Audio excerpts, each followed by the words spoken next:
Yes, so very very good morning. आइए, हमने कल आपको लास्ट क्वेश्चन जो था इलस्ट्रेशंस का अकाउंट्स फ्रॉम इनकम्प्लीट रिकॉर्ड्स के लिए वो कर लिया था इधर सॉल्व, और फिर ये ट्रू और false MCQs and I think practical problem थे 4, ये आपको ट्राई करने बोले थे। पहले बताओ, ट्रू और फॉल्स में कोई दिक्कत है? कोई पर्टिकुलर ट्रू और फॉल्स नहीं समझाओ तो प्लीज आस्क फास्ट। आ गए सारे?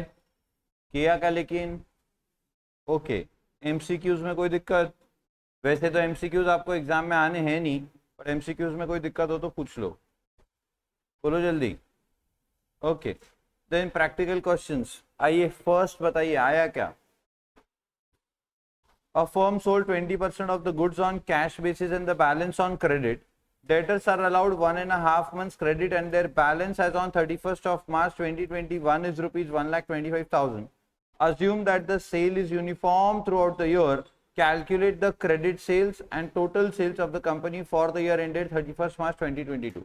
तो ये एक मिसिंग फिगर ढूंढने वाला क्वेश्चन हो गया, करेक्ट है? तो बताइए इसमें हम क्या करेंगे? Sir 20% of the goods on cash basis and balance on credit basis. तो एक बार मुझे अगर पूरा सेल्स पता चल गया तो ऑब्वियसली उसमें से मैं कैश सेल्स अलग करके क्रेडिट सेल ढूंढ सकता हूँ या क्रेडिट सेल अलग करके कैश सेल ढूंढ सकता हूँ। Debtors are allowed 1.5 months credit. Debtors को हम 1.5 महीने का क्रेडिट देते और उनका जो बैलेंस है 31 मार्च 2021 के दिन वो है 1,25,000 का, यानी 31 मार्च 2021 यानी क्लोजिंग या फिर ओपनिंग। ये ओपनिंग हो गया क्योंकि इन्होंने वापस से हमें क्लोजिंग का भी कुछ पूछा है। Then assume that the sale is uniform throughout the year. ये बहुत ही इंपॉर्टेंट जानकारी है। Assume that sale is uniform throughout the year. तो uniform throughout the year का मतलब होता है कि एग्जैक्ट सेम क्वांटिटी हम सेल करते हैं एवरी मंथ। तो अगर समझो पूरे साल में 12 लाख का सेल हुआ है ना, तो ऑब्वियसली हर महीने में 1 लाख का ही सेल हुआ है। क्या ऐसा जरूरी होता है? क्या ऐसा जरूरी नहीं होता है, लेकिन हाँ ऐसा यहाँ हुआ है, ऐसा इन्होंने हमें कहा है, तो हमें इन्होंने बोला है तो हमें उसका आदर करना पड़ेगा कि इनका जो सेल है वो ऑब्वियसली यूनिफॉर्म है थ्रू आउट द ईयर। पूरे साल भर यूनिफॉर्म अमाउंट ऑफ सेल ये लोग करते हैं, यानी हर महीने इनका अमाउंट जो सेल का है वो सेम रहता है। Okay, calculate the credit sales and the total sales of the company for the year ended 31st March 2022। तो 31 मार्च 2022 का आपको टोटल सेल्स निकालना है। रेडी हो आप? सबसे पहले ये बताओ हमें ये जो जानकारी दी है इसका और ये 1.5 मंथ्स क्रेडिट का कैसा इस्तेमाल करना पड़ेगा?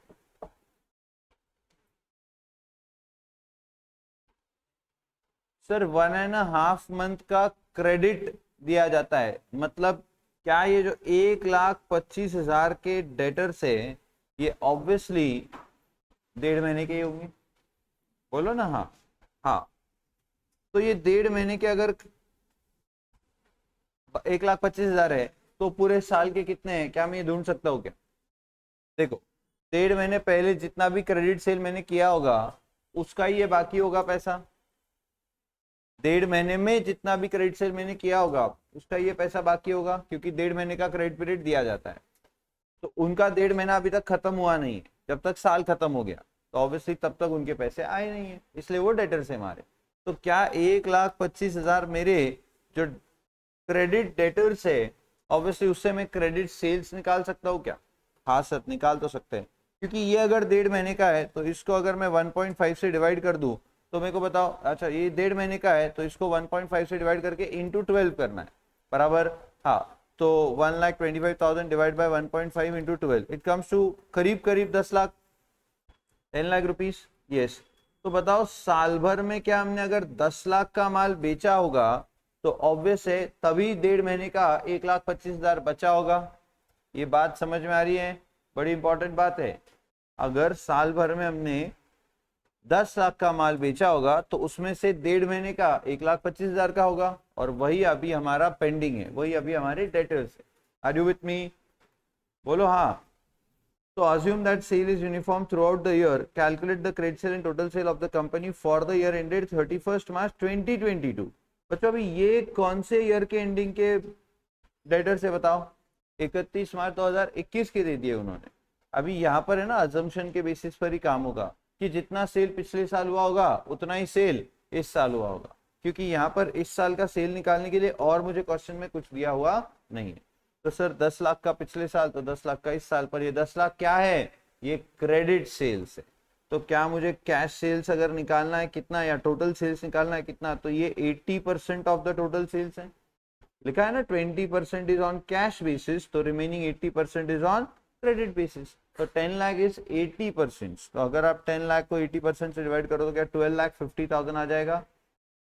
This means this is my total sales. तो बताओ क्रेडिट सेल कितना आ गया 10 लाख, और टोटल सेल्स कितना आ गया 12,50,000। ये समझा आपको, पक्का किया था आपने वैसे सॉल्व सबने, ओके। फिर भी मैंने एक बार फिर से समझाना जरूरी समझा तो मैंने समझा दिया। देखो क्वेश्चन में कहीं ना कहीं छुपा होगा। अब मुझे बताओ इसके लिए कोई फॉर्मूला सिखा सकता हो क्या, नहीं, ये तो सवाल सामने आया तो मैंने आपको सिखा दिया। सवाल नहीं आता तो क्या ये आपको अगर एग्जाम में ऐसा कुछ आ जाता है तो खुद से करना पड़ेगा। हाँ, यानी यहाँ पर आपको एक पहेली दी जाएगी, आपको उस पहेली को सुलझाना है, और पहेली का कोई फॉर्मूला नहीं होता है, ये बात याद रखें। तो आपको अकाउंट्स के बेसिक्स आने चाहिए, आपको डेबिट क्रेडिट समझ में आना चाहिए, आपको सेकेंड इफेक्ट कहाँ जाएगा वो समझ में आना चाहिए। बस इतना अगर आप समझते हो अच्छी से तो आपका काम एकदम बढ़िया हो जाएगा। बोलो हाँ। हाँ, चल सकते हैं आगे। सेकेंड में कोई दिक्कत आई है तो पूछिए। Mister A runs a business of readymade garments, closes the books on 31st March every year. Balance sheet दिया था उसका, ओके, और उसके सेल्स का जानकारी दिया है, परचेजेस का जानकारी दिया है, कुछ तो डिप्रिसिएशन है, बैंक पासबुक का एनालिसिस किया है, उसमें कुछ उन्होंने डिस्क्लोज किए, उसमें से कुछ की पेमेंट टू क्रेडिटर्स हुआ है, पेमेंट ऑफ रेंट हुआ है, cash deposited into the bank during the year हुआ है। देन फॉलोइंग आर बैलेंसेस, ये क्लोजिंग बैलेंसेस दिए हैं। आपको trading and profit and loss account and balance sheet बनाना था। तो ये तो बहुत ही अच्छा क्वेश्चन था, यानी ये क्वेश्चन अगर आपने ढंग से किया हो तो डेफिनेटली आपको आना चाहिए कि मतलब समझ में आया है कि नहीं एग्जैक्टली इनकम्प्लीट रिकॉर्ड से कैसा अकाउंट्स किया जाता है। अगर ये जम गया होगा तो डेफिनेटली आपको आने लग गया। सर लिखा गया है cashier absconded with the available cash in the cash book on 31st of March. तो क्या ये लॉस बोल के रिकॉर्ड करने पड़ेगा जो P&L को डेबिट होगा, समझ रहे हो क्या आप, जो प्रॉफिट एंड लॉस अकाउंट के डेबिट में जाएगा। सर कैशियर ने कुछ कैश एब्सकॉन्ड कर दी, मतलब क्या चुरा के लेके चले गया जितना बैलेंस बचा था। तो बेसिकली क्या हमें कैश बुक बनानी पड़ेगी, हाँ हमें कैश बुक बनानी पड़ेगी, हम कैश अकाउंट बनाना पड़ेगा, और उसमें सब जो जो दिया होगा क्वेश्चन में वो सब रिकॉर्ड करो, और जो क्लोजिंग बैलेंस दिया होगा वो भी रिकॉर्ड करो, एंड फाइनली आपको जो डिफरेंस मिलेगा, जो बैलेंसिंग फिगर मिलेगा वो लॉस होगा, जो आपके प्रॉफिट एंड लॉस अकाउंट को आपको डेबिट करना है, बिकॉज उतने कैश एम्बेजिल हो गई है, यानी चुरा के लेके चले गया है कौन, हमारा कैशियर। बात समझी कि नहीं समझी, पक्का, दैट्स इट। तो क्या आपको ये करते आया है, नहीं आया है तो पूछ लो फटाफट। देखो ऑब्वियसली आपने होमवर्क किया होना चाहिए, अब नहीं करोगे तो मेरा कोई लेना देना नहीं फिर उसमें। बताइए ग्रॉस प्रॉफिट कितना है आपका, 1,16,000। नेट प्रॉफिट कितना आया, down 32,000 and 34,000, and balance sheet total कितनी आई, 5,78,000। 5,78,000 आपका बैलेंस शीट टोटल आना चाहिए।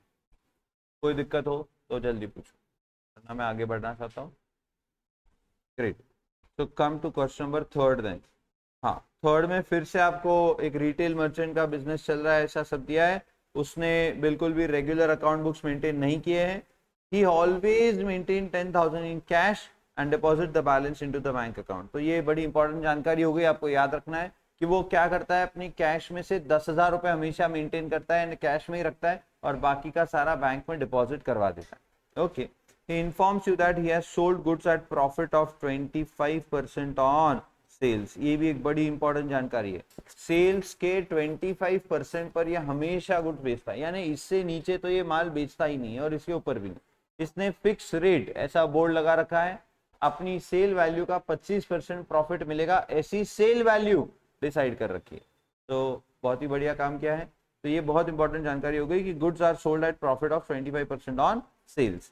हाँ, इनकेस अगर आपको समझो कॉस्ट पर इसको करना है तो क्या ये मैंने आपको ऑलरेडी सिखा दिया है कि सर 25% ऑफ सेल्स यानी 1/4 ऑफ सेल्स, 25% 1/4 होता है, 25/100 करोगे तो 1/4 ऑफ सेल्स यानी 1/3 ऑफ कॉस्ट। क्या याद है आपको, डिनोमिनेटर्स में 1 कर देते हो कम, सर ये इन्वेंट्री वैल्यूएशन जब आपको सिखाया गया था तब आपको ये समझाया था हमने कि ये कैसे करते हैं। ये आपको याद रखना है कि प्रॉफिट अगर 1/4 ऑफ सेलिंग प्राइस है तो 1/3 ऑफ कॉस्ट प्राइस रहेगा। डिनोमिनेटर से 1 माइनस करना है रेशियो में कन्वर्ट करने के बाद। ये हमने ऑलरेडी पहले सीखा हुआ है। Following information is also given to you as on 1 April 2021 and 31 March 22। Cash in hand दिए, क्रेडिटर्स दिए, कैश एट बैंक। यहाँ देखो आप कैश एट बैंक में ओपनिंग में जो था वो था बैंक ओवरड्राफ्ट, यानी ऑब्वियसली बैलेंस नहीं है, ओवरड्राफ्ट है। और जब आप देखोगे क्लोजिंग में तो वहां बैलेंस है। देन डेटर्स है stock in trade, Ram's capital, लेकिन स्टॉक इन ट्रेड और राम का कैपिटल दोनों भी हमें दिए नहीं है। बट मुझे एक बात समझ में आ गई इधर, क्या इन्होंने ग्रॉस प्रॉफिट कैसे आएगा वो क्लियरली दे दिया है। तो ग्रॉस प्रॉफिट दिया है तो इसका मतलब मेरे ट्रेडिंग अकाउंट में ये स्टॉक इन ट्रेड कहाँ से आएगा? तो सर ये डेफिनेटली आपको ढूंढना पड़ेगा। ये कैसे ढूंढेंगे? तो sir opening plus purchases and plus आप करोगे क्या, और तो कुछ है नहीं, माइनस आपको प्रॉफिट करना पड़ेगा। कोई डायरेक्ट एक्सपेंस दिया हो नीचे तो ऐड करना पड़ेगा, माइनस प्रॉफिट आपको करना पड़ेगा। एंड फिर आप ऑब्वियसली क्या करोगे सर, इसमें से लेस कर दोगे क्या, कॉस्ट ऑफ गुड सोल्ड। तो कॉस्ट ऑफ गुड सोल्ड कैसे निकालेंगे सर? सेल्स में से प्रॉफिट हटा देंगे तो कॉस्ट ऑफ गुड सोल्ड मिलेगा, and cost of good sold मिलेगा तो आपको क्लोजिंग स्टॉक मिल जाएगा। सिंपल। एनालिसिस ऑफ एक bank passbook reveals the following information. Creditors को पे किया है, बिजनेस एक्सपेंसेस पे किए, डेटर्स से रिसीव किए, लोन लिया था उस पर 10% पर एनम का इंटरेस्ट है, 1/10/2021 को लोन लिया गया है। कैश डिपॉजिट की थी 1 लाख की बैंक में, और उसने कुछ और इन्फॉर्मेशन दी है आपको। फिर से trading profit and loss account and balance sheet बनाना था। आया है क्या? वैसे सवाल तो बड़े मजेदार लग रहा है मुझे, ये मजा आया होगा आपको ये सॉल्व करके, पर इसमें ये प्रॉफिट वाली जो बात है ये इंपॉर्टेंट होगी, क्योंकि इससे फिर आपका बाकी का सारा काम होने वाला है। तो किया है आपने सॉल्व? बोलो हाँ या ना। यस। तो मुझे नहीं लगता इसमें कोई दिक्कत होगी, बट फिर भी अगर होगी तो जल्दी पूछ लो। अच्छा बताओ, तो ग्रॉस प्रॉफिट कितना आ गया आपका? 3,10,000। नेट प्रॉफिट कितना आ गया? 1,45,000। और बैलेंस शीट टोटल कितनी आ गई? 5,60,000। ओके, किसी को नहीं आया हो तो पूछो तो मैं सॉल्व करके दिखाता हूं। किया है क्या पर आपने? पक्का? सबने?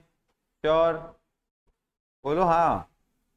वैसे डिफिकल्ट नहीं था ये, हमने ऑलरेडी ऐसे कुछ एग्जाम्पल देखे है। तो दिस वाज थर्ड वन। बस इसमें प्रॉफिट वाली बात इंपॉर्टेंट थी, इसमें राम का कैपिटल भी पता नहीं था और स्टॉक इन ट्रेड भी। बट हाँ, अगर ये खुद से कर लिया आपने सेकंड और थर्ड तो आप फिर सही ट्रैक पे हो, आपको समझ में आ गया कि यहाँ पर करना क्या होता। हिंट्स आपको ऑलरेडी दे रखी है। जनरली आपको डेटर्स अकाउंट बनाना होता है, क्रेडिटर्स अकाउंट बनाना होता है, उसके अलावा sir cash oblique bank account आपको बनाना ही होता है, क्योंकि उसका बैलेंसिंग फिगर डेफिनेटली कुछ तो रहेगा, वो देते ही कुछ ना कुछ उसमें। बट अगर नहीं दे रहे तो फिर वो टैली हो जाएगा, तो भी बनाना है आपको, चेक करना पड़ेगा कि कुछ तो है क्या उसमें बचा हुआ। क्योंकि जनरली ये सिंगल एंट्री या इनकम्प्लीट रिकॉर्ड रखने वाले जो भी ट्रेडर्स होते हैं, they all keep what sir, वो कैश का हिसाब जरूर रखते हैं, अपने कैश बैलेंसेस को, वो कैश आई कैश गई को बराबर रिकॉर्ड करके रखते हैं ऐसे। ठीक है सर, तो ये हो गया थर्ड। फोर्थ क्वेश्चन आपके मॉड्यूल में नहीं था तो इसका फोटो मैंने आपको सेंड किया था व्हाट्सएप ग्रुप पर। ठीक है, ये पुरानी मॉड्यूल में प्रिंटेड नहीं है, नए मॉड्यूल में अब आने वाला है। तो मैं आपसे पूछना चाहूंगा, क्या ये भी आपने सॉल्व किया है? इसमें आपको कैलेंडर ईयर दिया है, ठीक है, फाइनेंशियल ईयर नहीं देखिए, कैलेंडर ईयर दिया। Big deal. Lucky does not maintain proper books of accounts. However, he maintains a record of his bank transactions and also is able to give following information from which you are required to prepare his final accounts. Okay. तो ये सिर्फ अपने bank के transactions को बराबर से maintain करता है और कुछ और जानकारी इसने आपको शेयर की है, आपको उससे इसके फाइनल अकाउंट्स बनाने। तो जनवरी 2022 और दिसंबर 2022 को इसके डेटर्स इतने थे, क्रेडिटर्स इतने थे। तो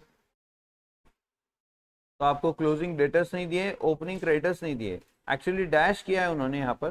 तो डैश के दो मतलब हो सकते हैं, या तो आप ढूंढो, पर ढूंढने के लिए फिर वो क्वेश्चन मार्क करते हैं जनरली, पर डैश किया है इसका मतलब ये हो सकता है कि क्लोजिंग होते होते हमारे डेटर सारे रिसीव हो चुके थे, कुछ बचे ही नहीं थे, और ओपनिंग में सारे के सारे क्रेडिटर्स थे ही नहीं, यानी 0 क्रेडिटर्स थे। ये भी इसका मतलब हो सकता है। देखो मतलब हो सकता है, जब अकाउंट बनाऊंगा तब समझ में आएगा कि बैलेंसिंग फिगर वही है तो फिर वो है। बट ये डैश का मतलब तो मुझे यहाँ पर 75% यही लग रहा है कि यहाँ पे कोई डेटर्स नहीं थे क्लोजिंग में और ओपनिंग में कोई क्रेडिटर्स नहीं थे। आपने सॉल्व किया है तो आपको ऑब्वियसली पता चल ही गया होगा। तो क्या हुआ एग्जैक्टली बताइए, क्या ओपनिंग डेटर्स एंड क्रेडिटर्स है या फिर नहीं थे? है, यानी बैलेंसिंग फिगर डेटर्स अकाउंट और क्रेडिटर्स अकाउंट में आ रहा है, मतलब this you have to find. Okay, this you have to find, आपको ढूंढने थे। स्टॉक दिया था, बैंक बैलेंस दिया था और फिक्स्ड एसेट्स दिए थे। बैंक बैलेंस भी ओपनिंग नहीं दिया था, सिर्फ कौन सा दिया है, क्लोजिंग, और फिक्स्ड एसेट्स के ओपनिंग क्लोजिंग दोनों दिए। फिर उसके बैंक ट्रांजैक्शन दिए थे, डेटर्स से पैसा आया, एडिशनल कैपिटल आया, फिक्स्ड एसेट्स बेचा जिसका बुक वैल्यू दिया है, तो क्या इसका लॉस निकालना पड़ेगा? हाँ, इसका लॉस निकलेगा और वो लॉस जाएगा पीडी में आपका। ठीक है, डेप्रिसिएशन दिया हो तो वो भी जाएगा, पर ये लॉस भी जाएगा, तो आई थिंक 750 रुपए का लॉस है। हाँ sir. Then paid to creditors है, एक्सपेंसेस पेड है, पर्सनल ड्रॉइंग्स है and purchase of fixed assets है। ठीक है, no cash transaction took place during the year, तो कैश में कुछ करता ही नहीं है, जो भी पैसे देने लेने का काम है वो बैंक से ही हुआ।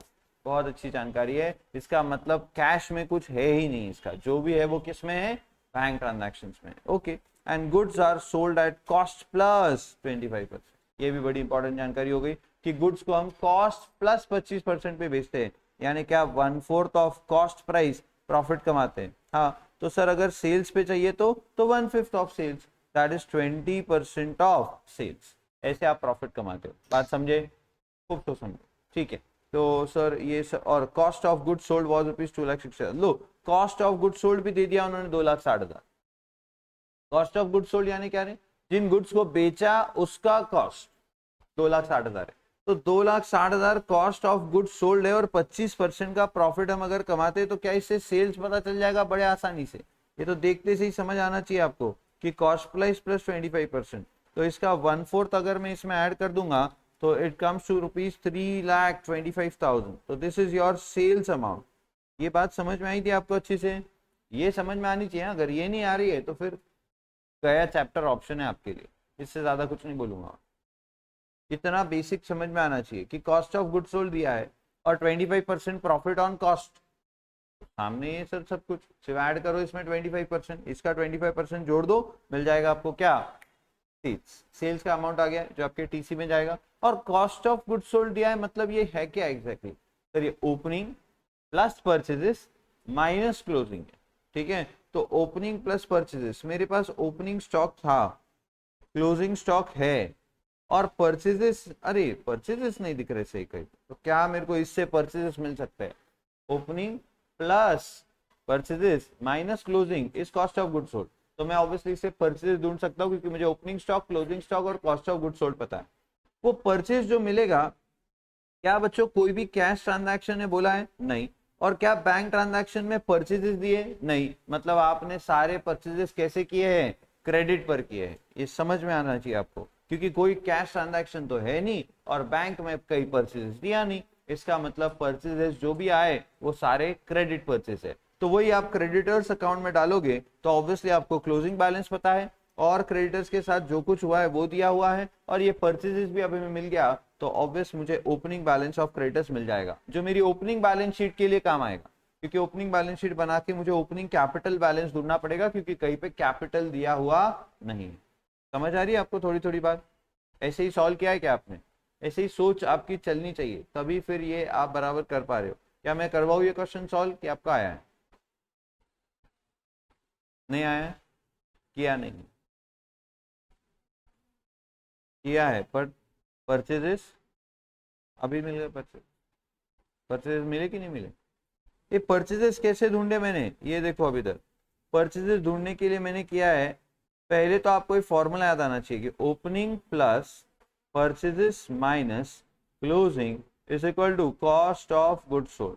तो आपको ओपनिंग पता है कितना है, 50, क्लोजिंग पता है कितना है, 62,500, कॉस्ट ऑफ गुड्स सोल्ड उधर से इधर आके माइनस हो जाएगा, वो भी पता है कितना है, 2,60,000 कुछ है ना। हाँ, तो ये परचेज उधर जाके निगेटिव होगा, बाद में हम सब पॉजिटिव कर देंगे। तो बताओ 50,000 माइनस 260 माइनस 62,500, तो ये आ जाता है परचेज इज इक्वल टू 2,72,500। बस ये आपका परचेज, सिर्फ परचेजेस नहीं आया। आप ये क्वेश्चन के वहां पे लिख के रखो मार्जिन में, जहां पर भी आपने क्वेश्चन सॉल्व किया होगा Remember, cost of goods sold is equal to opening plus purchases minus closing. वैसे कॉस्ट ऑफ गुड सोल्ड के फॉर्मूला में डायरेक्ट एक्सपेंसेस भी आते हैं, तो opening plus purchases plus direct expenses minus closing, ऐसा फॉर्मूला बनता है। बट यहाँ डायरेक्ट एक्सपेंसेस के बारे में कुछ दिया हुआ नहीं था, इसीलिए मुझे जरूरत भी नहीं पड़ी। किसको किसको आया था ये एग्जाम्पल सॉल्व करते, रेज योर हैंड्स। 1 2 3 4, 4 बच्चों को तो आया है, और मैं कब से पूछ रहा हूँ करके दिखाऊं, तो कोई बताता भी नहीं। मतलब जिन बच्चों को नहीं आया उन्होंने किया ही नहीं है, ये समझ में आता है। तो कोई चाहता है, जिन्होंने ट्राई किया है कि मैं सॉल्व करके दिखाऊं, तो बोलो, मैं करवा देता हूँ।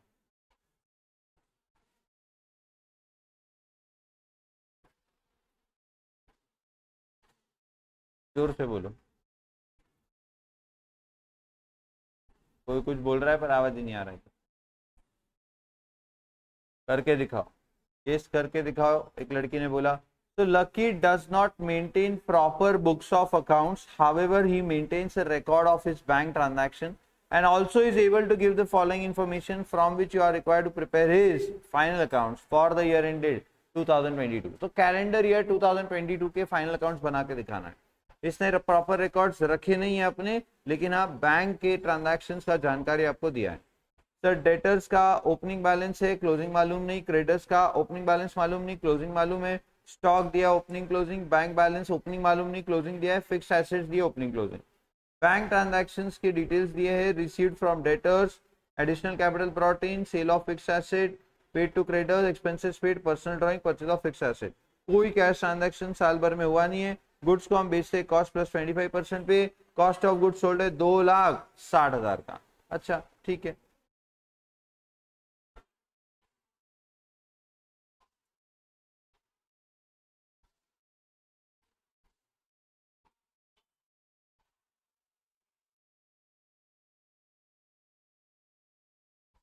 तो देखो क्या करेंगे इसमें। सबसे पहले तो मुझे ये समझ आ रहा है कि फाइनल अकाउंट्स बनाना है, तो मैं फाइनल अकाउंट्स का फॉर्मेट ड्रॉ कर दूंगा, जो बेसिक फॉर्मेट है।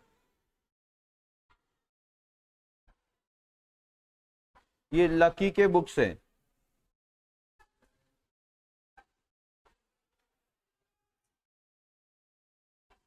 तो books of lucky, trading and profit and loss account for year ended 31st December 22।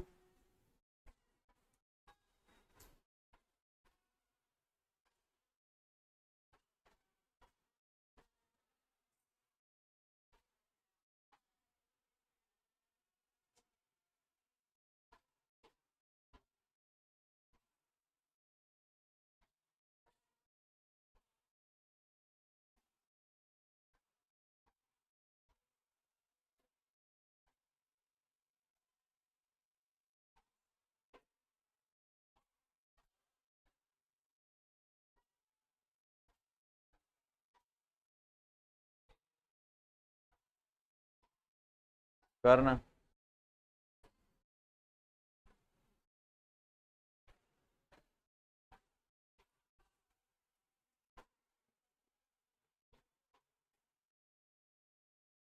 Yes, तो ये मेरा आ गया trading and profit and loss account का फॉर्मेट।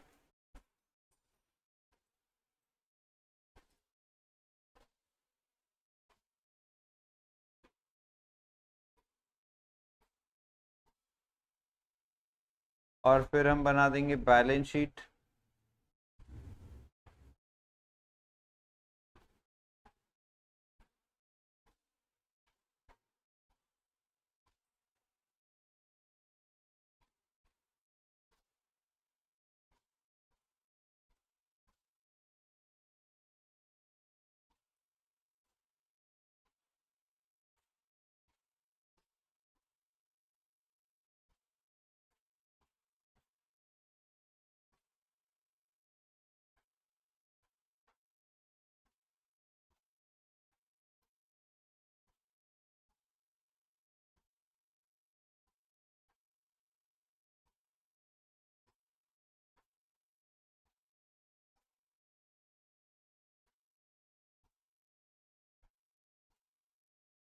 ओके,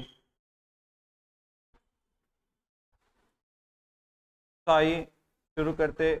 ओपनिंग स्टॉक 50,000,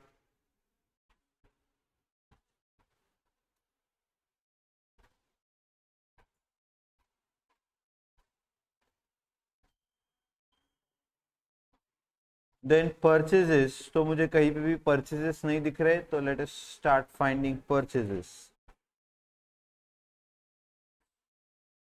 तो मैं अभी वर्किंग नोट का नंबर लिख नहीं रहा हूँ क्योंकि मुझे पता नहीं कौन से नंबर की नोट में परचेजेस मुझे मिलेगा। ओके, तो सर हम सबसे पहले तो एक काम कर देते हैं, और वो काम क्या रहेगा?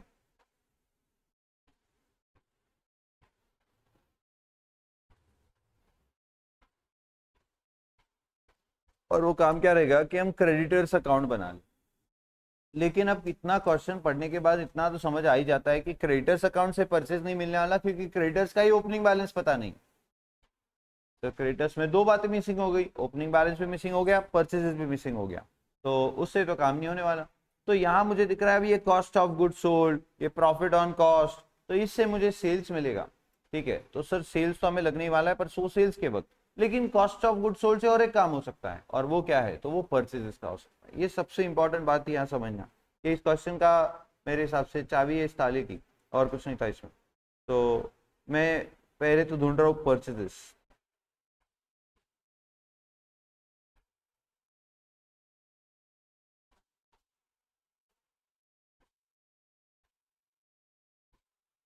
Cost of goods sold is equal to opening stock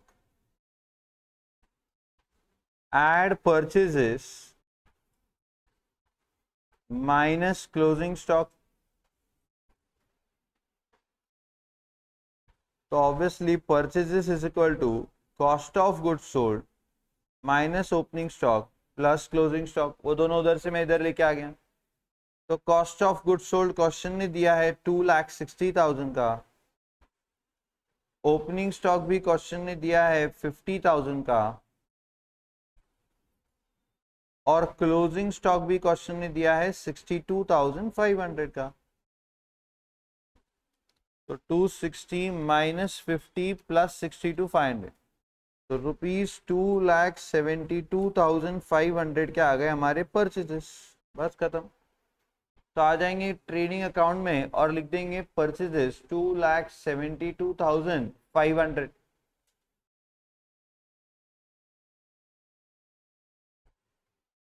ये आ गए हम ट्रेडिंग अकाउंट में 2,72,500, और इसका दे देंगे वर्किंग नोट नंबर 1।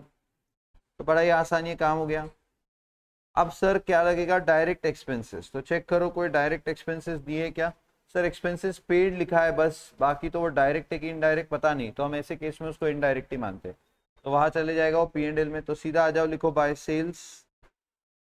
अब ये भी क्वेश्चन में दिया हुआ नहीं है, तो वर्किंग नोट बनेगा इसका भी नंबर 2। मैं आ गया वर्किंग नोट नंबर 2 बनाने, कैलकुलेशन ऑफ सेल्स। सर पहले एक बार बैंक ट्रांजैक्शन में चेक कर लो तो सेल्स है क्या? तो सेल ऑफ फिक्स्ड एसेट्स है, सेल ऑफ गुड्स चाहिए था, सेल ऑफ गुड्स कहीं नहीं है। इसका मतलब क्या? सारे के सारे सेल भी क्रेडिट सेल्स है। हाँ, क्रेडिट सेल्स है सारे के सारे। तो मैं कैलकुलेशन ऑफ क्रेडिट सेल्स लिख दूंगा सीधा यहाँ पे। अब सेल्स के लिए इन्होंने हमें बढ़िया दिया है क्या कि कॉस्ट ऑफ गुड्स सोल्ड पता है और प्रॉफिट पता है, तो मैं cost of goods sold plus profit on cost,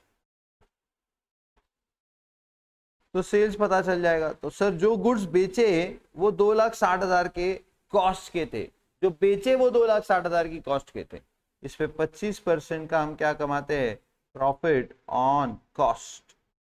तो ऑब्वियसली ये 2,60,000 का माल हमने कितने में बेचा होगा? तो प्लस 25%, दैट इज 3,25,000 में हमने बेचा होगा। तभी 3,25,000 minus cost of good sold 2,60,000, हमें 1,00,000 और सॉरी 60 कितना 65,000 का प्रॉफिट होगा। Yes, which is 25% of 2,60,000। तो मेरे को सेल्स मिल गया, वर्किंग नोट 2 मैंने बना दिया। आइए ऊपर चल के लिख देते हैं सेल्स 62,000 3,25,000 सॉरी। 3,25,000, तो ये मैं ऊपर आ गया और मैंने लिख दिया सेल्स 3,25,000। अब आ जाएगा क्लोजिंग स्टॉक। तो बताइए क्लोजिंग स्टॉक कितना दिया है, 62,500।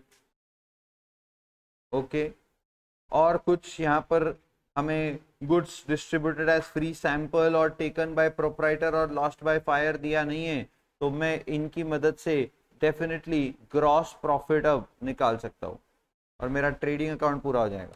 तो 3,25,000 प्लस 62,500, 3,87,500, 3,87,500 में से 50,000 एंड 272,500 लेस होगा। क्या हमें ऑलरेडी पता था कि 65,000 का ही ग्रॉस प्रॉफिट आना चाहिए? हाँ, which is 25% of cost of goods sold. तो कॉस्ट ऑफ गुड्स सोल्ड है ना, ये देखो ये तीनों होता है, opening plus purchases minus closing. तो सेल्स को आप कॉस्ट ऑफ गुड्स सोल्ड से ही तो कंपेयर करके ग्रॉस प्रॉफिट ढूंढते हो। Sales minus cost of that sales, यानी आपने जो माल बेचा वो कितने में बेचा माइनस वो ही माल कितने में खरीदा था। जो बच जाता है वो बिकता थोड़ी है, इसे तो हटा देते हैं हम यहाँ से। क्लोजिंग स्टॉक क्यों लिखते हैं? अब आप छोटे बच्चे तो हो नहीं कि आपको बताना पड़े, आपने ऑलरेडी काफी बार ये सुना है मुझसे कि क्लोजिंग स्टॉक हम यहाँ क्यों लिखते हैं। सर क्योंकि वो माल बिक नहीं पाया, तो उसमें ऑब्वियसली ये दोनों में से जो जो बच गया वो सब यहाँ पर है, तो जो बच गया वो यहाँ से निकल गया। यानी अब इस अकाउंट में इन तीनों का नेट मतलब जो एक्चुअली बिक पाया उसकी कॉस्ट है डेबिट साइड में, एंड जो सेल किया है वो कितने में किया है वो है क्रेडिट साइड में, ऑब्वियसली आ जाएगा प्रॉफिट, तो वो ग्रॉस प्रॉफिट आ गया। तो ब्रॉट डाउन कर दूंगा पहले, तो by gross profit brought down 65,000। Okay, after this अब मुझे शुरू करना है प्रॉफिट एंड लॉस अकाउंट। तो प्रॉफिट एंड लॉस अकाउंट के लिए सारे खर्चे अब मुझे एक एक करके ढूंढने पड़ेंगे। तो सबसे पहले मैं एक काम करूंगा, इसके जो बैंक ट्रांजैक्शन है वहां देख लूंगा कुछ है क्या। तो सर ये दिख रहा है एक loss on sale of fixed asset, तो लिख दो to loss on sale of fixed asset. 2500 की एसेट 1750 में बेच दी है, तो ऑब्वियसली 750 रुपए का हो गया यहाँ पर लॉस। ग्रेट, ये लिख दिया हमने। सर एक्सपेंसेस पेड दिए 49,250, तो ये भी लिख देंगे टू एक्सपेंसेस पेड 49,250। और सर कुछ पर्सनल ड्राइंग्स है और कुछ परचेज ऑफ फिक्स्ड एसेट्स है, इनका कोई लेना देना नहीं खर्चों से। इतना तो हो गया हमारा काम। लेकिन अब प्रॉब्लम क्या है? सर प्रॉब्लम ये है कि हमें एक बार डेटर्स अकाउंट क्रेडिटर्स अकाउंट ये बना के देख लेना पड़ेगा, और साथ साथ में बैंक का भी हमें थोड़ा सा काम करना ही पड़ेगा। तो बैंक अकाउंट भी हमें बनाना पड़ेगा, क्योंकि बैंक का भी ओपनिंग बैलेंस हमें पता नहीं है। ठीक है, तो मैं काम कर रहा हूँ और वर्किंग नोट्स ऐड करूंगा। मैं प्रॉफिट एंड लॉस अकाउंट का भी पेंडिंग छोड़ दे रहा हूँ और देखना चाहता हूँ कोई बैड डेट्स वगैरह आ जाए, तो कोई आरडीडी आ जाए, तो कुछ खर्चा आ जाए, तो कहीं से कुछ आ जाए बैलेंसिंग फिगर तो पता नहीं, या कुछ कमाई आ जाए तो प्रॉफिट भी आ सकता है। तो मेरे को अभी फिलहाल इसको क्लोज नहीं करना है। वैसे फील तो हो रहा है कि कुछ आना है नहीं, और जितना है उतने में ही खत्म होना है बात लगभग। ओके, तो सर चलो फिर बनाते हैं पहले डेटर्स अकाउंट। ये तो जनरली बनते ही है नॉट फॉर प्रॉफिट कंसर्न्स में, सॉरी नॉट फॉर प्रॉफिट बोल रहा हूँ, इनकम्प्लीट रिकॉर्ड्स के एग्जाम्पल्स में जनरली डेटर्स अकाउंट बनता ही है, और क्रेडिटर्स अकाउंट भी जनरली बनता ही है।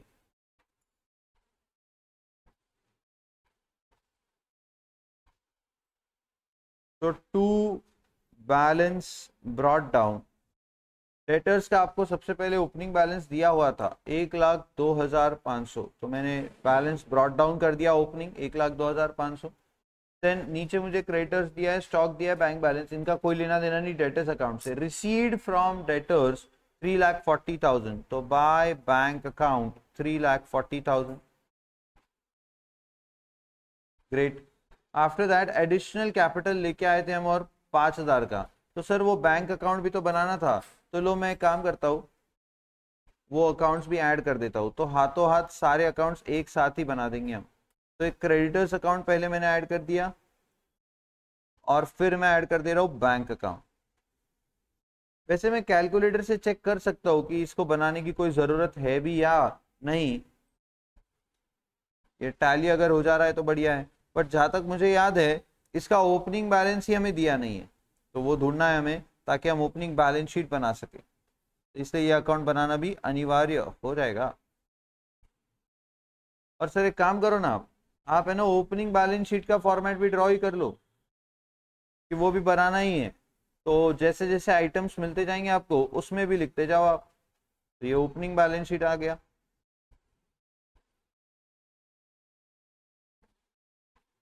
चलो, तो मेरी सारी वर्किंग नोट्स रेडी है, अब मुझे बस लिखने का काम है। तो मैं फिर से आ गया डेटर्स अकाउंट। सर आप एक काम करो, सारे अकाउंट्स के पहले बैलेंसेस ले लो। तो क्रेडिटर्स का क्लोजिंग बैलेंस दिया है 46,000, तो क्रेडिटर्स का क्लोजिंग बैलेंस आएगा क्रेडिट साइड में, to balance carry down 46,000। Stock के तो कोई ओपनिंग उसका अकाउंट बनाया नहीं मैंने। बैंक बैलेंस का क्लोजिंग बैलेंस दिया है 50,000, तो ये मैं आ गया बैंक अकाउंट में, और बैलेंस बोला है तो क्रेडिट साइड में ब्रॉट डाउन हो जाएगा, यानी डेबिट बैलेंस है 50,000, कैरी डाउन हो जाएगा क्रेडिट साइड में, कैरी डाउन हो जाएगा क्योंकि डेबिट बैलेंस है 50,000 का, तो ये डेबिट साइड में ब्रॉट डाउन होता है, तो 50,000 का डेबिट बैलेंस है।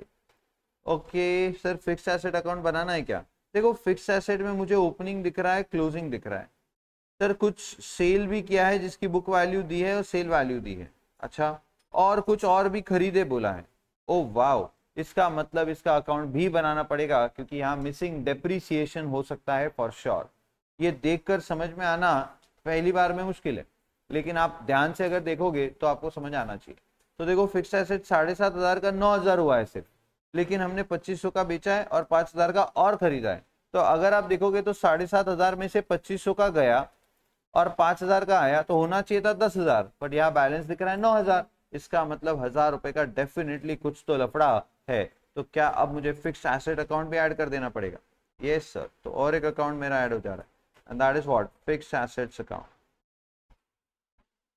ऐसे सोचना पड़ता है इस पर्टिकुलर चैप्टर में। हाँ, एक तरीका मैं आपको सिखाते वक्त ये कर सकता हूँ कि सब पहले से ही बताते जाओ, देखो ऐसा होगा, देखो ऐसा होगा, बट फिर वो सही नहीं होगा, क्योंकि मैं आपके जैसे फिर सोच नहीं रहा हूँ।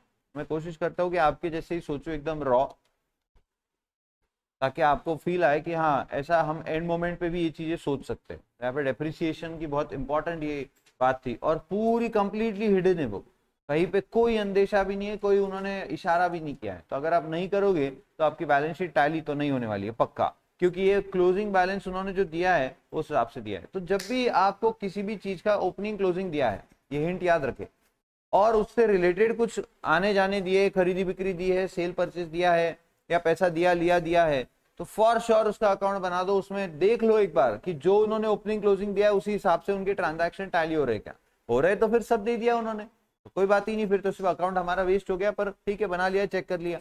बट अगर आ गया कुछ तो वो फिर आपको ट्रीट करना पड़ेगा, उसका ट्रीटमेंट देना पड़ेगा। चलो अब मैं वापस से स्टार्टिंग से आ रहा हूँ। तो फिक्स्ड एसेट का ओपनिंग बैलेंस क्लोजिंग बैलेंस मुझे अब ब्रॉट डाउन करना पड़ेगा। तो टू बैलेंस ब्रॉट डाउन 7,500, और बाय बैलेंस कैरी डाउन 9,000 दिया है। अब जो जो मिलेगा, जो जो अकाउंट से रिलेटेड, वो मैं करते जाऊंगा। सर ओपनिंग बैलेंस शीट में भी आप लिख दो ना, फिक्स्ड एसेट्स का ओपनिंग बैलेंस 7,500 लिख दिया। सर बैंक का क्लोजिंग बैलेंस, वो तो क्लोजिंग बैलेंस शीट में जाएगा। क्रेडिटर्स का closing balance closing balance sheet में जाएगा। डेटर्स का ओपनिंग बैलेंस लिख दो, डेटर्स ओपनिंग बैलेंस शीट में 1,02,500 रुपए दिया है क्वेश्चन में, तो ये मैंने बैलेंस शीट में भी लिख दिया, डेटर्स अकाउंट में ब्रॉट डाउन कर दिया। ये क्लोजिंग का बैलेंस है, तो अभी मैंने सिर्फ क्रेडिटर्स अकाउंट में कैरी डाउन किया है, क्लोजिंग बैलेंस शीट में बाद में लिखूंगा। स्टॉक का ओपनिंग बैलेंस लिख दो, ओपनिंग बैलेंस शीट में stock 50,000, closing balance closing balance sheet में जाएगा, बाकी उसका अभी कोई लेना देना नहीं है। Bank balance closing balance sheet का दिया है, तो मैंने अभी बैंक अकाउंट में उसको कैरी डाउन कर लिया है क्रेडिट साइड में, बाकी अभी मैं उसको ओपनिंग क्लोजिंग बैलेंस शीट में बाद में लिखूंगा। फिक्स्ड एसेट्स का ओपनिंग बैलेंस लिख दिया, क्लोजिंग बैलेंस ब्रॉट डाउन कर लिया है, ओपनिंग बैलेंस भी ब्रॉट डाउन करके क्लोजिंग बैलेंस कैरी डाउन कर लिया है फिक्स्ड एसेट अकाउंट में, और ओपनिंग बैलेंस शीट में opening balance of fixed assets लिख दिए।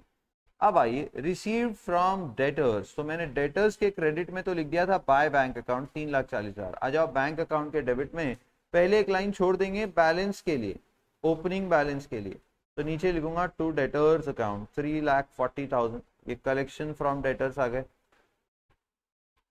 आगे बढ़ो, क्या क्या दिया फटाफट। कैपिटल एडिशनल लेके आए थे 5,000 का, तो ये बीएल में तो ऐड कर दूंगा जब क्लोजिंग बैलेंस शीट बनाऊंगा, वो मुझे याद रखना पड़ेगा। पर अभी पैसा आया है तो टू कैपिटल 5,000,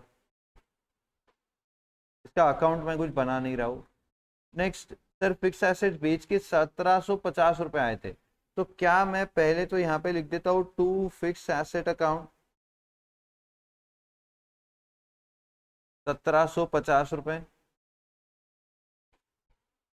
हाँ सर, और तुरंत मैं फिक्स एसेट अकाउंट के क्रेडिट में जाऊंगा, लिखूंगा बाय बैंक अकाउंट सेल 1750 और तुरंत लिख दूंगा बाय लॉस ऑन सेल 750। तो ऐसे 2500 की कॉस्ट का यानी 2500 की बुक वैल्यू का एसेट सेल हो गया। तो यहाँ 2500 है वो, तो 2500 हट गया उसमें से। बट कैसे हटा सर? पैसा आया 1750, बाकी 750 लॉस, जो हम already profit and loss account को डेबिट कर चुके हैं। तो अब अगर मैं P&L बना रहा होता अभी और उसमें नहीं लिखा होता तो वहां जाके भी मैंने ये डेबिट में लिखा होता। ऐसे आपको इफेक्ट्स लेते जाना है। आगे सर पेड टू, और पैसा आया था वो पैसा भी मैंने बैंक अकाउंट में रिकॉर्ड कर दिया है।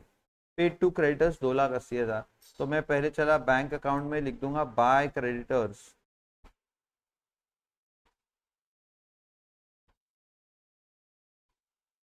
2,80,000 पेमेंट किया है पेमेंट साइड में, और फिर क्रेडिटर्स अकाउंट के डेबिट में चल जाएंगे, लिख देंगे to bank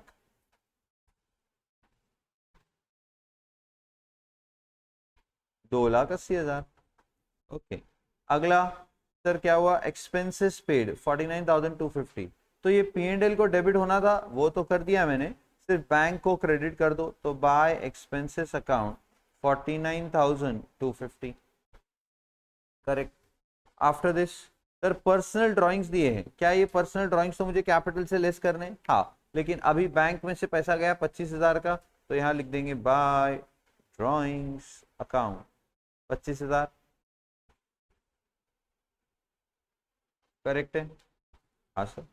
then purchase of fixed assets, तो 5,000 के फिक्स्ड एसेट खरीदे हैं और ये भी बैंक ट्रांजैक्शन है, तो बैंक के पेमेंट साइड में लिख देंगे पहले तो बाय फिक्स्ड एसेट अकाउंट 5,000, और दूसरा इफेक्ट दे देंगे कहा? फिक्स्ड एसेट अकाउंट के डेबिट में to bank account 5,000।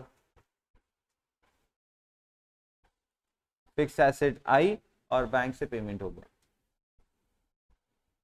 To my surprise जब मैंने पूछा था कि किसको किसको ये आ गया, तो कुछ बच्चों के हाथ ऊपर थे और अब वो बच्चे मेरे साथ देख देख के लिख रहे। तो मतलब क्या समझना, कुछ समझ ही नहीं आता है कि आप सच बोल रहे हो, झूठ बोल रहे हो, क्या कर रहे हो, भगवान को। ठीक है, जो भी है आगे बढ़े। Purchase of fixed asset record हो गया सर, कोई कैश ट्रांजैक्शन हुआ नहीं था। Goods are sold at cost plus 25%, goods of cost ₹2,60,000 have been sold, तो this means everything is done. तो क्वेश्चन में तो अभी कुछ नहीं मेरे पास सर, ये क्लोजिंग बैलेंसेस है जो बैलेंस शीट बनाते वक्त मुझे काम आएंगे, बाकी मैंने अकाउंट्स में तो ले लिए। तो बस अब मुझे फटाफट एक एक अकाउंट को क्या करते जाना है? क्लोज। तो सर सबसे पहले तो डेटर्स, बताओ डेटर्स के केस में आपको सेल रिकॉर्ड करना बाकी है ना? हाँ, क्या क्रेडिट सेल्स हमने ढूंढे थे? यस, पर वो ढूंढने इस बार ऐसे पड़े थे, कॉस्ट ऑफ गुड्स सोल्ड दिया था और प्रॉफिट का परसेंटेज दिया था, तो इससे हमें क्रेडिट सेल मिला था 3,25,000 का। और पूरा क्रेडिट सेल है ये कैसे पता चला था सर?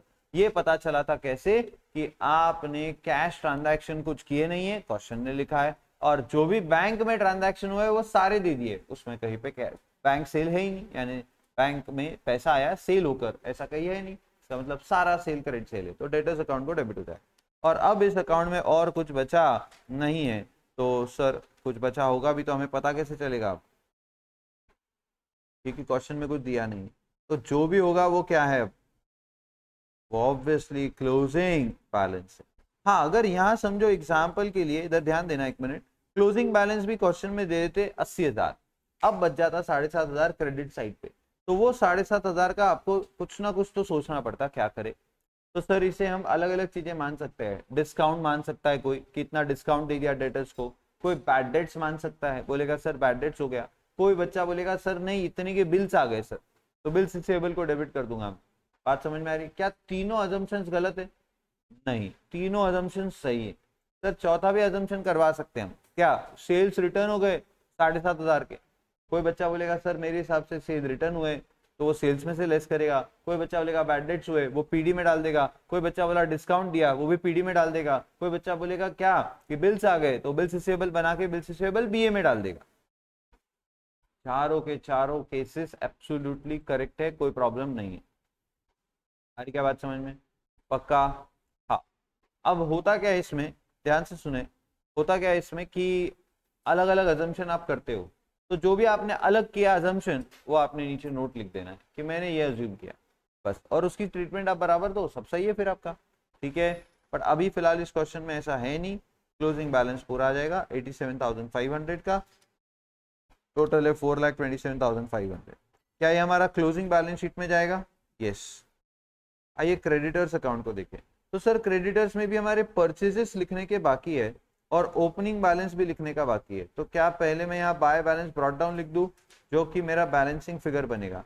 और जो भी बैलेंसिंग फिगर होता है ना, उसके आगे आपने ऐसा बैलेंसिंग फिगर लिख देना है, ताकि एग्जामिनर या चेकर को समझे कि ये बैलेंसिंग फिगर है, यानी ये अकाउंट में सारी चीजें कहीं से आई नहीं है, इसमें कुछ तो इसने बैलेंस करके निकाला है। मतलब बाकी चीजें इसने कहीं से देखकर रिकॉर्ड की है, क्वेश्चन में दी है, और फिर जो बचा है वो बैलेंसिंग फिगर। ये बैलेंसिंग फिगर हो गया। सर ये ओपनिंग बैलेंस यहाँ बैलेंसिंग फिगर आने वाला है, पक्का मुझे पता है, पर अब इसमें परचेजेस रिकॉर्ड करने बाकी है। क्या परचेजेस हमने ढूंढे थे? हाँ, ये भूलने के चांसेस बहुत है, इसलिए आपको क्रेडिटर्स अकाउंट का एक फॉर्मेट याद होना चाहिए कि क्रेडिट में पहले ओपनिंग बैलेंस आएगा, फिर क्रेडिट के परचेज आएंगे, फिर डेबिट में कुछ पेमेंट किया होगा वो आएगा, कुछ डिस्काउंट उन्होंने हमें दिया होगा तो वो आएगा, कुछ हमने अगर रिटर्न्स कर दिए होंगे तो वो आएंगे, और फिर क्लोजिंग बैलेंस आएगा ऑन द डेबिट साइड। और ऐसे आपका ये पूरा अकाउंट बनता है। तो अब इसमें से जो जो नहीं है, उसमें से क्या आपको वो बचे हुए बैलेंस के लिए मानना है, वो आपका चॉइस है। परचेजेस मुझे पता है 2,72,500 के थे और सारे क्रेडिट है, ये बात मैं ऑलरेडी आपको पहले भी कह चुका हूँ, करेक्ट। तो सर इसके बावजूद अब इस अकाउंट में क्या बचा? तो बच्चों ऑब्वियसली इसमें सिर्फ और सिर्फ एक ही चीज बची है, and that is nothing but what? Opening balance. Sir हम कुछ और भी तो मान सकते हैं ना, जैसे आपने कहा कि यहाँ अजम्पशन, अब यहाँ अजम्पशन कुछ भी लगा दोगे तो फंस गए आप, क्योंकि यहाँ सबसे पहले ओपनिंग बैलेंस तो आना ही चाहिए था, बराबर है कि नहीं? हाँ। पर सर उन्होंने डैश डैश दिया हुआ था, तो क्या बच्चों वो जो डैश दिया था, उस डैश को कोई बच्चा खतरनाक तरीके से ट्रीट कर सकता है? हाँ, वो बोलेगा सर डैश दिया है मतलब क्लोजिंग बैलेंस वो डैश कर देगा इधर। तो अब वो पूरे 87,500 को क्या मानेगा? या तो बैड डेट्स, या तो डिस्काउंट अलाउड, या तो रिटर्न्स, या तो बिल्स आ गए थे, ऐसा कुछ मान लेगा। उसका बैलेंस शीट टैली होगा और उसका आंसर करेक्ट भी है। मैं तो बोलूंगा उसका आंसर गलत नहीं है, क्योंकि डैश का मतलब डैश ही होता है हिंदुस्तान में, तो कम से कम बराबर है। यस। बट फिलहाल के लिए हम उस डैश को नजरअंदाज करके 87,500 का क्लोजिंग बैलेंस ले लेंगे। यस। और यहाँ पर क्या, यहाँ पर भी ओपनिंग बैलेंस डैश हो सकता है? हाँ। तो सर फिर ये क्या होता? तो ये ऑब्वियसली फिर हमें कुछ ना कुछ सोचना पड़ता कि या तो हमने उनको बिल एक्सेप्ट करके दे दिए होंगे, नहीं बिल एक्सेप्ट करके देंगे तो यह हो जाएगा, कुछ बिल डिस्काउंटेड, कुछ बिल एक्सेप्टेड थे वो हमने डिसऑनर कर दिए, तो फिर से आपके क्रेडिटर्स बढ़ जाएंगी, ऐसा भी हो सकता है। कुछ भी आप यहाँ पे मान सकते हो, मतलब क्या बोलूँ अभी मैं आपको, पूरा आपकी सोच पे डिपेंड करता है। पर मेरे हिसाब से ये सबसे बेस्ट अजम्पशन होगा कि यहाँ ओपनिंग बैलेंस ही 53,500 है। और ओपनिंग बैलेंस की हमें ज़रूरत थी भी, क्योंकि हमें ओपनिंग बैलेंस शीट बनानी है। तो ये कौन सी वर्किंग नोट से आ रहा है, ये देख लो, नंबर 4 से आ रहा है। या वर्किंग नोट 4 लिख देंगे, कितना था? 53,500। ग्रेट। ये ओपनिंग बैलेंस हमने लिख दिया, क्रेडिटर्स अकाउंट भी टैली हो गया। आइए चलते बैंक अकाउंट में। तो बैंक अकाउंट में कुछ बचा है क्या?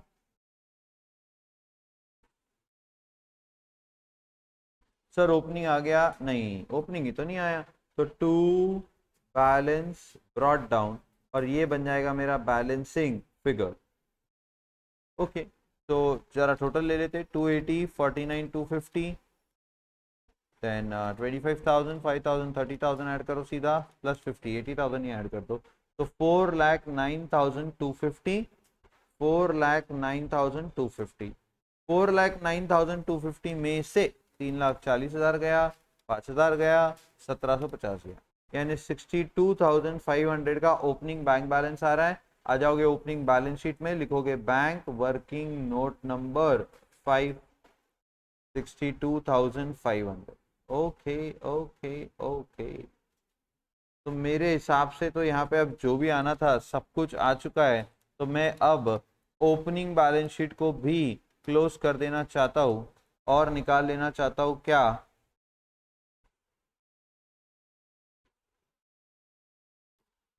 1,69,000 का कैपिटल का बैलेंस। तो इसके आगे लिख देंगे बैलेंसिंग फिगर, जो आपकी क्लोजिंग बैलेंस शीट के लिए आपको हेल्प करेगा। अब फिक्स एसेट अकाउंट में आ जाएंगे सर, इसको भी टैली कर देंगे। तो डेबिट साइड की टोटल आ रही है 12,500, क्रेडिट साइड की टोटल भी उतनी आनी चाहिए, तो अकाउंट टैली हो जाएगा। देख लेते हैं उतनी आ रही क्या।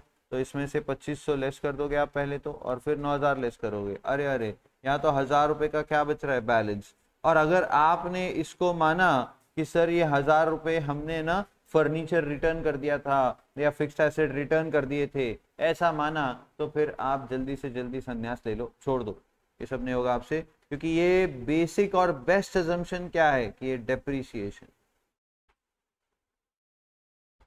बैलेंसिंग फिगर है। और इसको तुरंत हम कहा लिख देंगे sir, profit and loss account के डेबिट में आ जाओ, देखो टू डेप्रीसिएशन।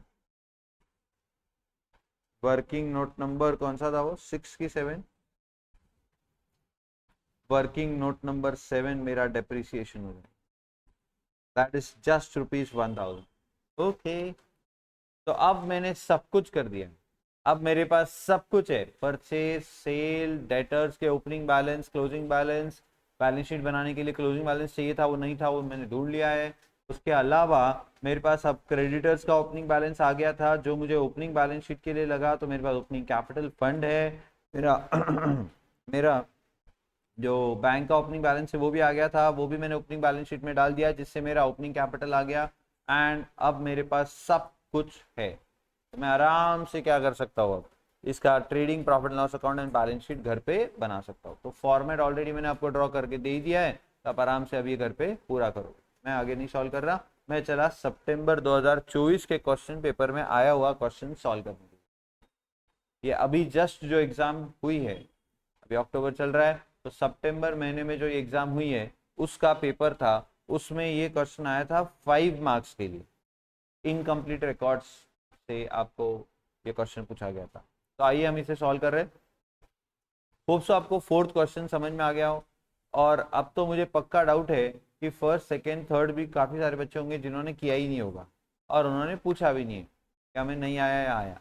अब देखो, इससे ज्यादा मैं क्या ही करूँ, आपका दिमाग तो मैं पढ़ नहीं सकता कि आप क्या सोच रहे हो और क्या कर रहे हो, ठीक है। आप कितने ईमानदार हो और कितने विश्वासघाती हो, ये तो मैं पता नहीं कर सकता, बराबर है ना। यस, तो बेटर क्या है, I leave it to you, आपकी चॉइस। हम चलते हैं कहाँ, सितंबर 2024 के 5 मार्क के क्वेश्चन को स्टडी करते हैं। तो following information relates to Mister Prem who maintains his books under single entry system. He is not able to ascertain the amount of bad debts incurred by him and seeks your help. तो obviously वो ascertain ही नहीं कर पाया कि उसने कितना bad debts सहन किया है, कितना बैड डेट्स उसको हुआ है। तो he is seeking your help कि मेरे ओपनिंग डेटर 6.5 लाख थे, क्लोजिंग डेटर 8.5 लाख है। वाह। सेल जो है ना फाइनेंशियल ईयर 23-24 में मैंने किया था 16 लाख का, पर उसमें से 80% ही क्रेडिट का था, बाकी 20% कैश सेल है। Okay. Payment receive during the year is ₹7,50,000, out of which cheques of ₹18,000 were dishonoured. 7.5 lakh रुपए का पेमेंट डेटर से आया था, लेकिन उसमें से 18,000 के चेक्स क्या हो गए थे, डिसऑनर। और bills of exchange accepted by customers, यानी मेरे बिल्स रिसीवेबल थे 2,90,000 के। अच्छा, और डिस्काउंट भी अलाउ किया था मैंने 1% ऑफ द क्रेडिट सेल्स, तो जितना क्रेडिट सेल हुआ था ना उसका 1% मैंने डिस्काउंट दिया था। इनकी मदद से मुझे आप क्या करके दीजिए, ये मिस्टर प्रेम बोल रहा है, क्या मुझे बैड डेट्स निकाल के दीजिए। हाँ, 5 मार्क मैं आपको दे दूंगा अगर आपने सही बैड डेट्स निकाल के दिया तो क्या बेसिकली हम डेटर्स अकाउंट ही बना देंगे इसके लिए। यस, और क्या, ऊपर हेडिंग लिख देंगे आप कैलकुलेशन ऑफ बैड डेट्स,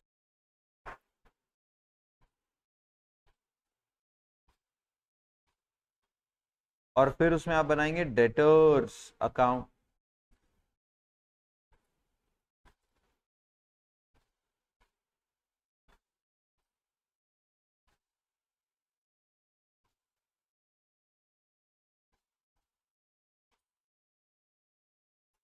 तो रुपीज रुपीज तो सबसे पहले मेरे को ओपनिंग बैलेंस दिया हुआ है, मैं ब्रॉट डाउन कर लूंगा इस अकाउंट में। कितना ओपनिंग बैलेंस दिया है वैसे हमें? 6,50,000। और क्लोजिंग बैलेंस भी दिया हुआ है, वो कैरिड डाउन कर लूंगा इस अकाउंट में। अब कहा ब्रॉट डाउन और कहा कैरिड डाउन, ये 11th स्टैंडर्ड में सीखा था, तो वो तो आपको आना ही चाहिए। सर डेटर्स का ओपनिंग क्लोजिंग बैलेंस आ गया। सर सेल्स दिए हैं 16 लाख के, पर उसमें से सिर्फ 80% ही क्रेडिट सेल्स है, बाकी के कैश सेल्स है। तो 12,80,000 का क्रेडिट सेल है, तो मैं लिख दूंगा टू क्रेडिट सेल्स, ब्रैकेट में कैलकुलेशन दे दूंगा 16 लाख का 80%, 12,80,000। ग्रेट। आगे मुझे दिख रहा है कि पेमेंट आया था 7.5 लाख का, तो मैं लिखूंगा बाय बैंक अकाउंट 7,50,000। 7.5 लाख के चेक आए थे ऐसा समझो, पर उसमें से टू बैंक अकाउंट कुछ चेक क्या हो गए थे, डिसऑनर्ड, तो मैं वो अलग से रिकॉर्ड कर दे रहा हूँ। वैसे मैं चाहता तो यहाँ देखो, मैं ऐसे भी लिख सकता था 7.5 लाख माइनस 18,000, यानी एक्चुअली पेमेंट आया 7,32,000 का। ठीक है, ये तो थोड़ा ऐसा शान मारने के लिए, क्योंकि 5 मार्क के लिए क्वेश्चन पूछा है, और दूसरी बात यानी उन्होंने अपने को ज्यादा कुछ ऐसा पूछा नहीं डिफिकल्ट, तो 5 मार्क पूरे चाहिए, तो इसके लिए ऐसा कर दिया बाय बैंक अकाउंट 7.5 लाख, फिर उसमें से डिसऑनर्ड चेक 18,000 के रिवर्स कर दिए फिर से, तो वापस डेटर्स उतने से बढ़ जाएंगे। और बिल्स ऑफ एक्सचेंज कस्टमर्स ने एक्सेप्ट किए हैं, तो बाय बिल्स रिसीवेबल अकाउंट 2,90,000।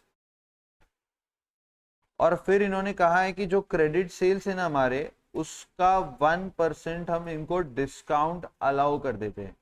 अच्छा, तो हमारे क्रेडिट सेल थे 12,80,000 के, इसका 1% हम इन्हें डिस्काउंट अलाउ करते हैं, तो that is how much, 12,800 discount allow किया हमने।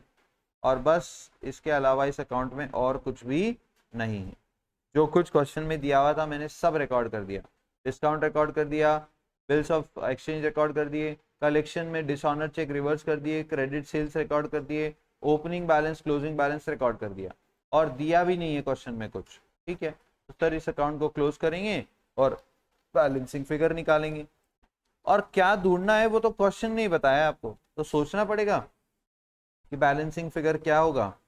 नहीं, तो sir balancing figure obviously bad debts होगा। तो 19,48,000 डेबिट साइड की टोटल ज्यादा है, minus 8.5 lakh, minus 12,800, minus 2,90,000, minus 7,50,000, यानी उसका बैड डेट्स कितना आ रहा है, ये मैं डाल दूंगा बैलेंसिंग फिगर 45,200 रुपीज का उसको बैड डेट्स आया है। That's it. So this is the amount of bad debts. तो बचा हुआ सारा का सारा उसका बैड डेट्स है। सिंपल। देखो इतना आसान क्वेश्चन पूछे और 5 मार्क दे रहे आपको। 5 मार्क के लिए तो सीए का बच्चा किसी का खून कर दे। ये तो बहुत ही फालतू एग्जाम्पल है। फालतू एग्जाम्पल से 5 मार्क मिलते हैं तो बहुत मजे की बात होती है। आपने अच्छे से ये सॉल्व कर लिया होगा।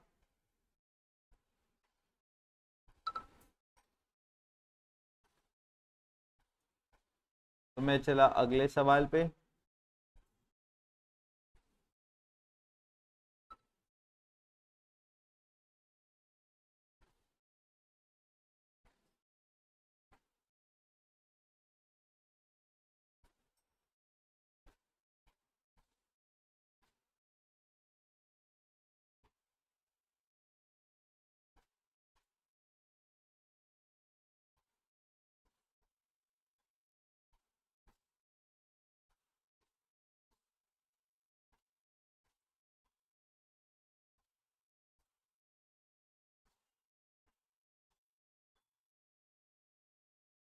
डन।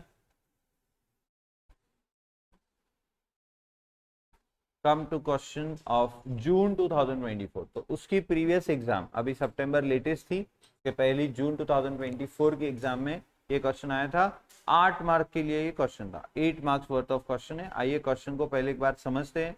पर इस बार अब हम इसे ऐसे नहीं सॉल्व करेंगे कि हम ढूंढेंगे कि ये है वो है फिर ऐसा फिर वैसा।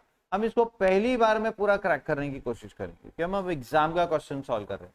तो हम फर्स्ट टाइम में इसको क्रैक करने की कोशिश करेंगे कि सब कुछ पहली बार में ही मुझे मिल जाना चाहिए कि क्या क्या यहाँ ढूंढने की जरूरत है।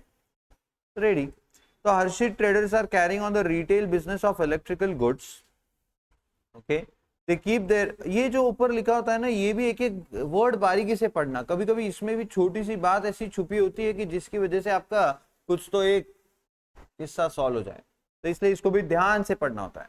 तो Arshit traders are carrying on the retail business of electrical goods. They keep their books of accounts under single entry system.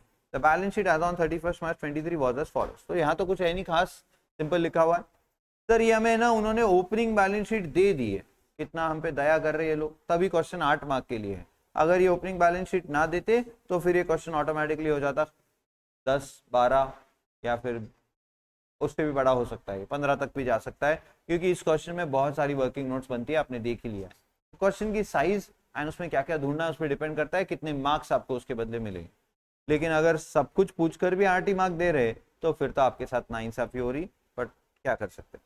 Capital दिया है, ट्रेड क्रेडिटर्स है, सैलरी पेएबल है, तो सैलरी कुछ पेएबल थी हमारी ओपनिंग में, एन आउटस्टैंडिंग सैलरी थी। ओके, मोटर व्हीकल है हमारे पास, फर्नीचर है, stock in trade, debtors, 6% investment है, तो 6% इन्वेस्टमेंट और ओपनिंग में है।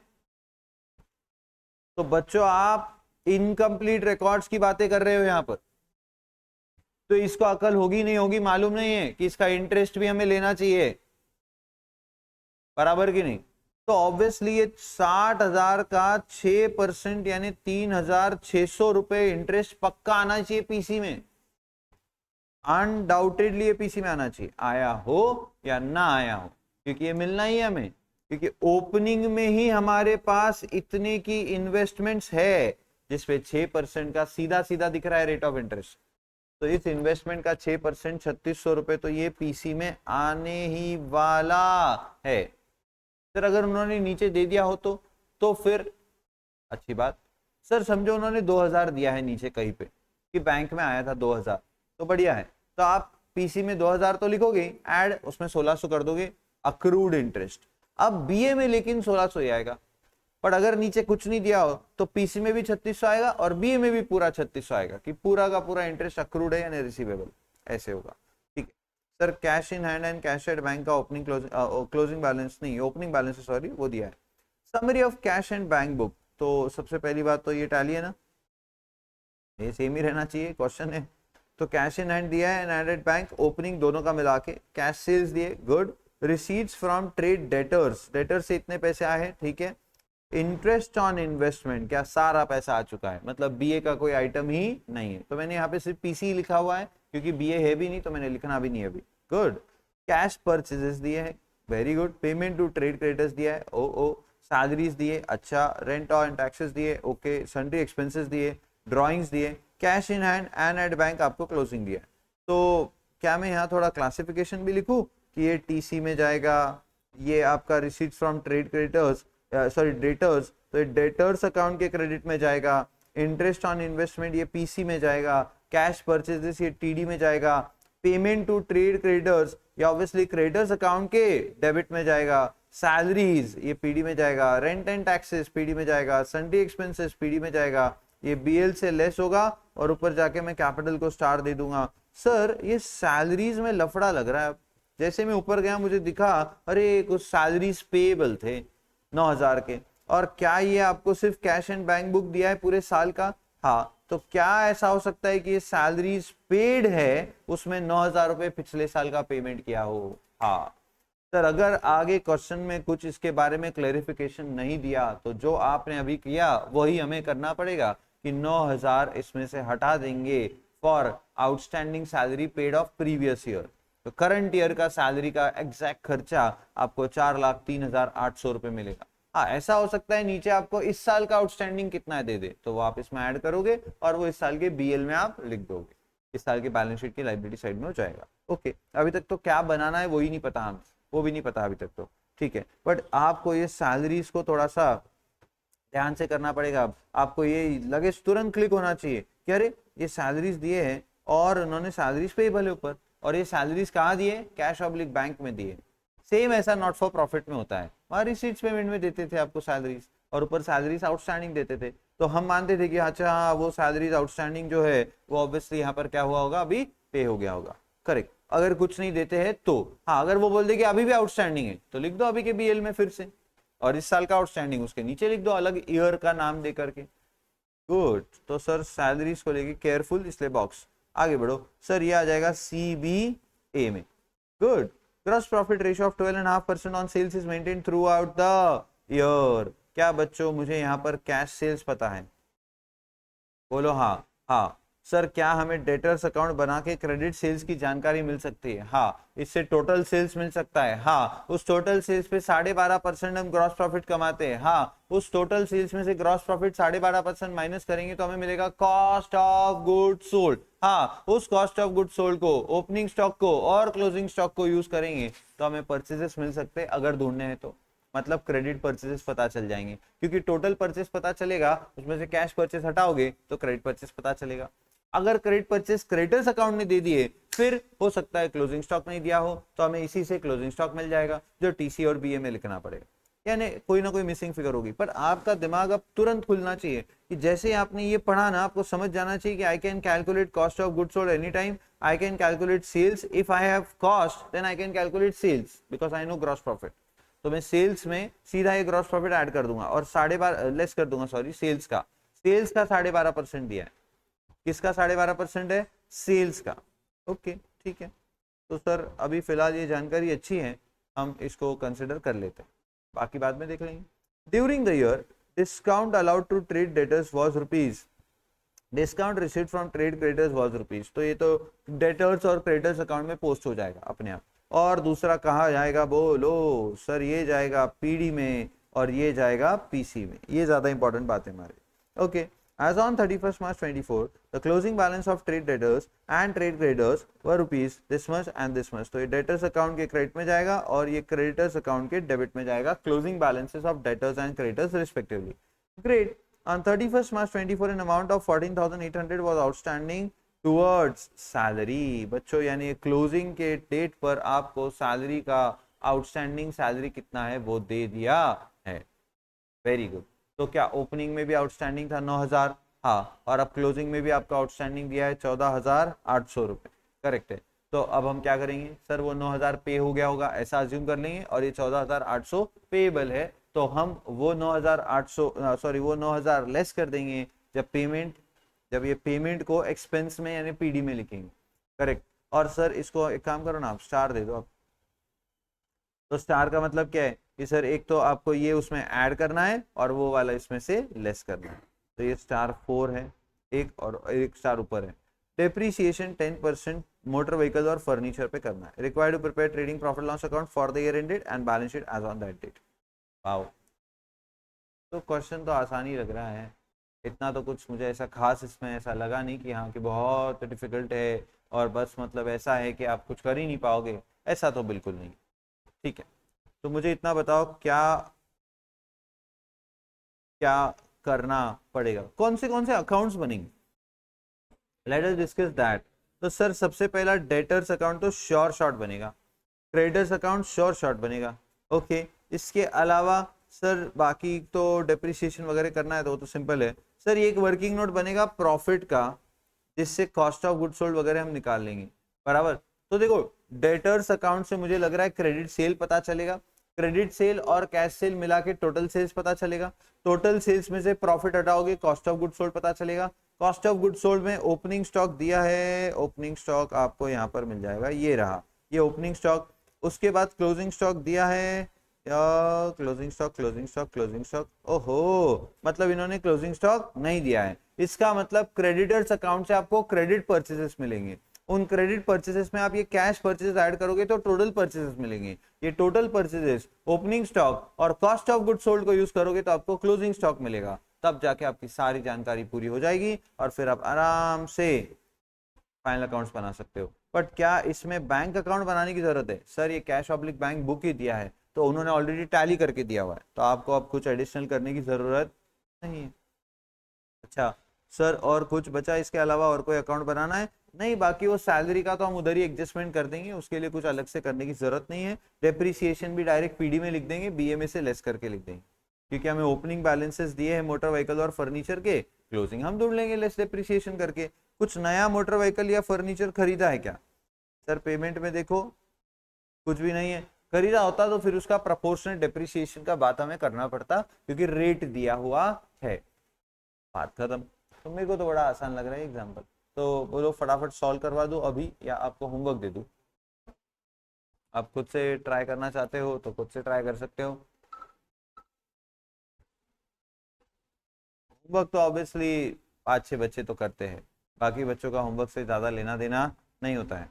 तो ठीक है, जो करते हैं वो लोग करेंगे, जो नहीं करते वो लोग नहीं करेंगे, क्या कर सकते हैं। तो मैं फिर अभी आगे बढ़ाऊंगा और क्वेश्चन ढूंढता हूँ, कुछ मिल जाए तो। वैसे मैं आपको और भी क्वेश्चंस भेजने वाला हूँ, जैसे मैंने ऑलरेडी आपको बिल्स ऑफ एक्सचेंज भेजा है, जैसे मैंने आपको ऑलरेडी नॉट फॉर प्रॉफिट भेजा है, एंड आई थिंक इन्वेंट्री भेजा है, वैसे ही मैं आपको अब इनकम्प्लीट रिकॉर्ड्स के भी कुछ और एडिशनल क्वेश्चंस भेजने वाला हूँ, तो वो भी आपको ट्राई करने हैं। अब देखो, एक बेस मिल गया, फिर इट इज कम्प्लीटली और प्रैक्टिस।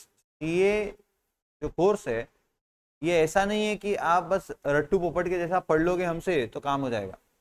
इसमें आपका दिमाग लगाना है, क्योंकि एग्जाम में देखो ऐसे क्वेश्चन आ जाता है।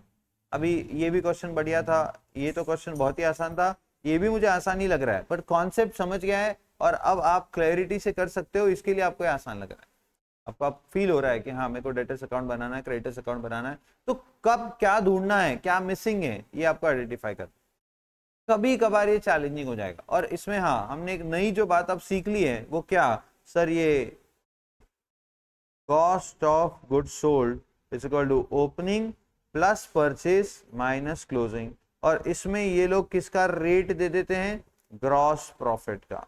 ये जो जानकारी है ये बड़ी इंपॉर्टेंट हो गई अब, क्योंकि ये आपको आया नहीं वो फोर्थ वाले एग्जाम्पल के वक्त, बराबर है।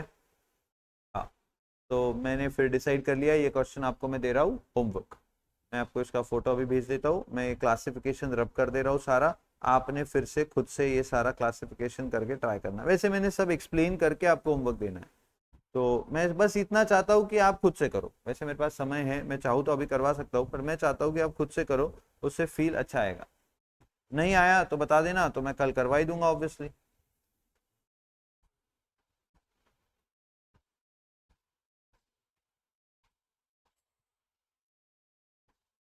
तो ये क्वेश्चन गया आपके व्हाट्सएप ग्रुप पर, वैसे मैंने करवा दिया होता सॉल्व, पर अब आप मोबाइल फोन का एक्सेस है ही आपके पास, तो फिर क्या प्रॉब्लम है, आप करो मोबाइल से ही सॉल्व। हम बढ़ रहे हैं आगे। अच्छा, और इसके क्वेश्चन देखो, मैंने वैसे तो सितंबर का पेपर देख लिया, जून का पेपर देख लिया, उसके पहले ये हमारे सिलेबस में ही नहीं था। जून 2024 ही न्यू सिलेबस का फर्स्ट अटेम्प्ट था, तो उसमें तो आपके जो जो क्वेश्चन आए हैं तब से लेके अब तक वो सारे मैंने बता दिए। कि पहले फाउंडेशन के पेपर में तो नहीं है, पर इंटरमीडिएट में था। अब इंटरमीडिएट का हर क्वेश्चन आपके लेवल का नहीं होगा, कुछ आपके लेवल के हो जाएंगे, मैं तो बोलूँ सारे क्वेश्चन आपके लेवल के हैं। क्या होगा इससे ज्यादा, इसमें बस छुपी भी रहेगी बातें, वो ढूंढनी है आपको। क्या उसमें क्या कोई कोई बहुत नया फॉर्मूला आ जाएगा या कोई बहुत नया कॉन्सेप्ट आ जाएगा? नहीं नहीं, ऐसा कुछ नहीं है। तो इंटरमीडिएट के भी क्वेश्चंस अगर आपको मैं अभी दूं तो आपको सॉल्व करते आना चाहिए, वही मैं एक्स्ट्रा क्वेश्चन बना के आपको देने वाला हूँ। हेलो।